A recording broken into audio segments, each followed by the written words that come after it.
Josh lazily brought an arm up, blocking one blow. Almost without thinking, he sidestepped. The expected follow-up kick from his opponent hit nothing but air. Next, Josh stuck his foot out, and the young Xantian, who had rushed at him, as expected, stumbled and fell. The mature Chandor who oversaw the sparring raised a hand. "Human Josh wins again," the Chandor said softly, "so show respect." The Xantian got up and did a complex six-legged curtsy.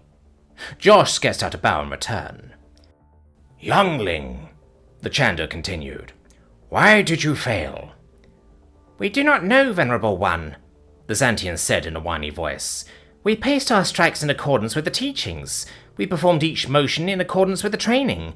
We should not have failed. This human Josh must be—" "Venerable One," Josh said, before the young hothead might accuse him of cheating, "my opponent failed because he paced himself according to the teaching, and because he moved in accordance with training." "Can you expand on that?"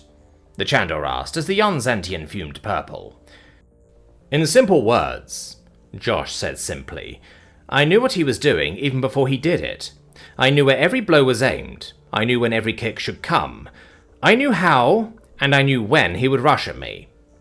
He did not expect the unexpected." "Very well," the Chandor nodded. "Remain while my young protege goes about his other tasks."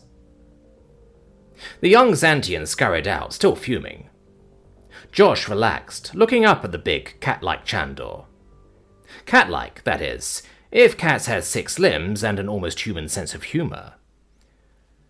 "My young and rash protege was about to accuse you of cheating, friend Josh." "I know, Venerable One." "Not so venerable when it is just the two of us. You were quick in interrupting him." "As you wish, my nameless friend. Yes, I was. I had to be." "Why, friend Josh?" "Because if I had not, there would have to be a fight until he either yielded or died." "Most think humans are quick and eager to fight." "We can be, but fight for what benefit? He would not have yielded. That means the only outcome would be you losing your current benefactor. And honestly, my friend, I could not have that on my consciousness. Not on top of everything else." "This is true, friend Josh. My current arrangements suit me, even if my young protege is quick to anger and slow to learn. Tea?" Josh nodded, and followed the Chandor towards the kitchen, not saying anything until 2 steaming cups were on the table.